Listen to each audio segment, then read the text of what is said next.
Welcome back, YouTubers, to my channel of an everyday life of an Aspie. If you're new to my channel, I welcome you all. I'm Aspie. I'm all about creating mental health and awareness and sharing my life stories along the way with tips and advice with general health versus your mental health. Also, along with these are your fun and games and anything else that you may encounter when you landed on my page. So I'm hoping and saying this, whatever you'll do it, whatever the reason that you have landed today will be of benefit to you, and hopefully in saying this as your little advocate so that you're learning something along the way as I educate, mentor and advocate for others like me outside the spectrum as well as inside the spectrum. So it has been brought to my attention, even though yes, coming of late of what I had been promising of one of the video topics that has been on my mind, as well as maybe many others, basically challenging me on it, is what causes autism. Even though basically, just to give you the heads up, I'm no medical doctor, I'm just your normal everyday Joe blog. So if you see any warning signs and symptoms from the past and present videos that are health related, seek professional advice for yourself or your loved one, or seek an opinion for yourself or loved one, because they don't forever condone self-harm. So as said, if you're into these, smash the like. Also, it'll be much appreciated, as well as commenting below for some feedback. So as you know, as I said before, that the questions has been arising about what causes autism, and there has been many theories in saying this of what causes autism. Some have say it be due to the vaccines, some of it may have said it's due to the bad parenting or just the parents somehow in a way of everyday things, and then some of it may be environmental, but you know, there's still more research, but from what I've researched may sound true. So hopefully in saying this that you'll give me a bit of, you know, feedback here for the ones that may be watching, because as I said, I'm welcome to feedback as well. And in saying this, just remember also that this is just based on my research and also my understanding, as well as maybe a little bit of my experience along the way, being, you know, on the spectrum, having this condition of Asperger's syndrome, and in saying this that we can hopefully agree to disagree, disagree to agree, and what have you. So as I said before, basically from what I've researched also, or from what someone has shared with me, basically they attended a Altogether Autism Conference a few years back. 2-3 years ago, I think, was the latest one, with a few guest speakers. I was hoping to be in Auckland, New Zealand when it was happening. I'm guessing that's when this, you know, guest speaker, as well as basically some other speakers of the keynote ones, has come into play. And it was actually kind of annoying, because obviously, as you know, I would like to try and meet new people that are on the spectrum or off the spectrum, regardless where they are around, hopefully New Zealand, to get off my comfort zone. Excuse me. But in saying this, maybe in due time I'll be able to meet others, hopefully maybe in my local area, so, you know, to meet and greet and what have you. But in saying this now, just as a brief note, basically, for this Altogether New Zealand conferences, usually they have 2 a year, usually maybe, or even 2 in 2 years. I could be wrong, from what I recall, from what I shared with you last year of these Altogether Autism conferences. I'll link it in the iBar above me, as well as in the description of the playlist where it can be found, of more information about this organisation and whatnot, so that if any of you that are interested in New Zealand or just outside New Zealand, I'll link it in the disclaimer or description box below. So, let's begin this. As I said, there was a guest speaker by the name of Eric Courchesne, I think, who was a guest speaker and as well as a keynote speaker. But the main thing was basically he was a little bit mindful, obviously, of the autistic adults alike, as well as even the parents of autistics.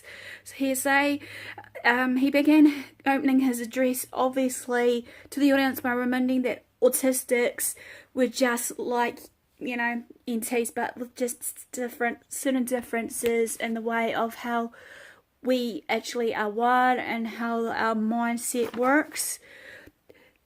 He referred to our humanity and capacity for emotions, obviously, for us on the spectrum. His opening was like a reminder to us all that an autistic, I'll quote that, has the same rights as any other person or human, and to be treated with dignity, respect, and as a human, not like a kind of object or anything like that, because obviously at the end of the day, we are still, you know, human and stuff, as I said. And it's sad but true that sometimes at the moment, how us autistics are being treated at the moment, as if, you know, we don't know anything, or we're just a pain in the butt, hearsay. And that, from what I've experienced on how us autistics are treated, and from what my experience of how they've been treated after, you know, being diagnosed with Asperger's syndrome and other pre-diagnosed conditions that comes with this. He also said, Eric said, that she has the right to tell their own story, whether or not she uses language. No matter what his or her story is, she has the right to be an agent, not an object in that story. I will tell you now, to be clear and to understand from what I'm saying to you all, that the quote I've just mentioned or shared isn't from him and his views. However, it isn't likely that it didn't extend that far. It's a discussion which I will hope, as well as many others, will remain open to. Eric's choice of language, however, that was used in the conference was deficit based, which at times became difficult for some people to listen to.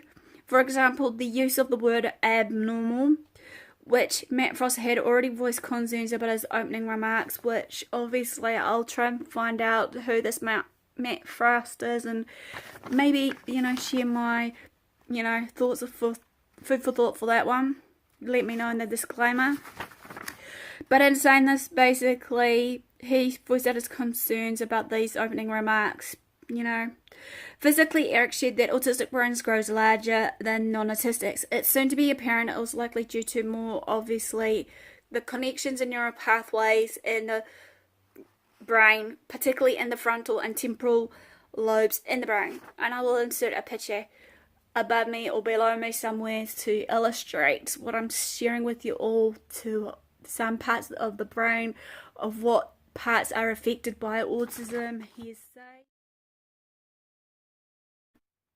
So, as I said before, the axons obviously that are in the brain are in overabundance and are usually too small. What this means in a particular level, however, they don't transmit information as accurately or as rapidly due to excess connectivity to the brain. Neurons are reduced in size, more of them, however, but they are small.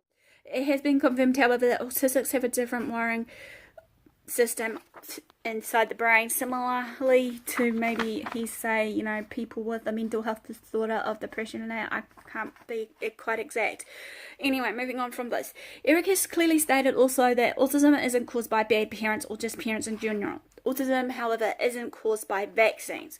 I have talked about, you know, autism and vaccines, which I'll link it in the iBar above me, as well as in the disclaimer. If you want to find out more into what my viewpoint of it and to gain a better understanding, feel free to click it now and come back to this video.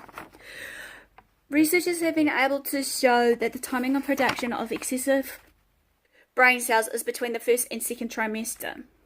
Autism is, however, prenatal. Autism can happen through normal genetic variations. 60 to 70% of those with ASD have activated microglia. Again, there will be basically an illustration on what I'm sharing with you of the brain versus, you know, the percentage in that will be above me or below me.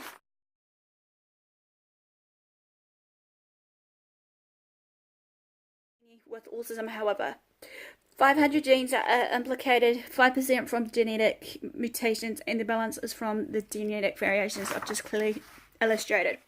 Trigger warning, as well as content warning, especially particularly for the autistics that maybe are watching here today. Having to what I have stated earlier in the piece, that autism wasn't caused by bad parents or parents in general. Eric then spoke of the fact that some mothers that there was evidence of MIA, which is standing for maternal immune activation, and could have provoked autism in itself. For these cases, a specific gene has been identified, anti-1L17A, which will be clearly illustrated again in the video, either bottom or right hand side to show you. where this gene is located or what have you, which could lead to a treatment for those who would be autistic as a result of the MIA. This was based on also the testing on mice, which I'll also again have an illustration on this and maybe share more on it of the testing on mice. In this image, as you can see, is a diagram with the mice with MIA and also the characteristics. Autism is more likely if there was predisposing genetics and the MIA of single base markers can be identified in 87 to 91% of those with autism. The Dutch, however, are leading the way with DNA leading the diagnosis results of autism. His research, like most others, has focused on only children, however, and has been published in JAMA, the Journal of the American Medical Association, which I'll link all this research material in the description below if you want to have a quick read about it. After the opening, however, guest speaker of Eric was Dr. Pierce. The notes that was taken wasn't or didn't use any neurodiverse language, however, but followed specific protocols.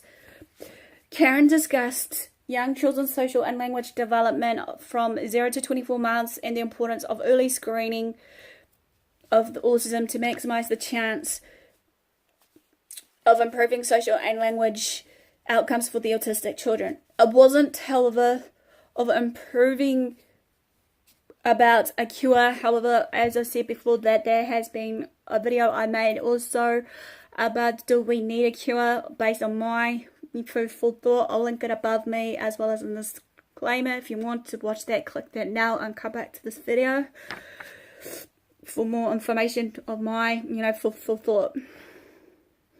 This wasn't about helping you, but this was obviously helping the autistic children of basically fulfilling their potential.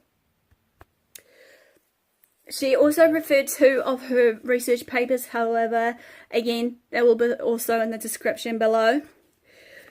But in saying this, based on her second paper that she wrote, called To Screen or Not to Screen, universally for ASD, is not the question why the task force got it wrong. So a brief summary from Karen's second paper, just to illustrate before I end this, is 1. ASD is most likely a prenatal disorder. It remisses to use a wait and see approach. 2. That screening in itself isn't harmful or wasn't harmful in the making of, trying to figure out about what causes autism. 3. Benefits that would satisfy the task force are vaguely defined. Has severe the task force didn't consider the implications of autism on the whole family. 4. The task force diverted attention away from what was really important, determining or a one-size-fits-all approach. However, she was also specifying some of the treatments outside the scope of her presentation. Karen's research continued and she discussed of having found some biomarkers which are measurable indicators of a pathogenic process. These biomarkers can be used to reduce the age at first diagnosis. Interestingly enough, they signify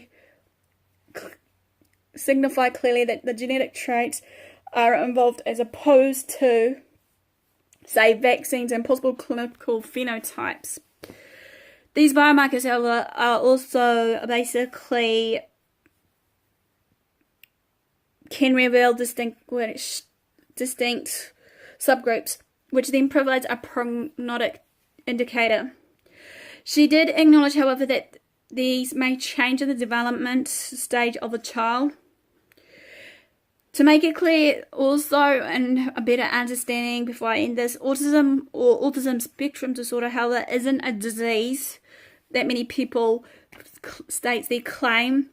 It's a mental condition present from early childhood characterized by great difficulty in communication and forming relationships with other people, which obviously, again, I'll link this in the IBA as well as in the description below. If you want to find out more of what is autism, how it affects, a child and whatnot, will hopefully be covered in that video. And if you want, share it around. I also then again too shared the characteristics of autism in children and adults, I think, from memory. I'll again link that in the I bar above me as well as in the description. To find out more, you can click above me, sort of thing, on the top right hand corner. So this quickly ends basically a real short overview of what causes autism. Smash the like button, comment below, feel free to share these videos around, feel free to, if you want to find out more. Obviously, like I say, I hope to do this on the daily, Monday to Friday, be it autistic related, general health related and the like, for you guys, and hopefully a bit of entertainment along the way and taking you all on my journey. Don't forget, if you do decide to subscribe, basically to turn on the notification bell so they can keep up to date with the new content, and saying this, hopefully some of the new content will be of value and use to you. So also in saying this, hopefully in the next video I've also, as I said before, so another one that has popped up is also what I've been trying to research is, you know, the differences between the autistic brain versus the human brain, which I've got some information hopefully lurking around somewhere, and I'll bring it out to you guys that will correlate more onto what I'm sharing today. So enough for the days, guys. Thanks for support, thanks for watching. Do what you love, love what you do. Until next time.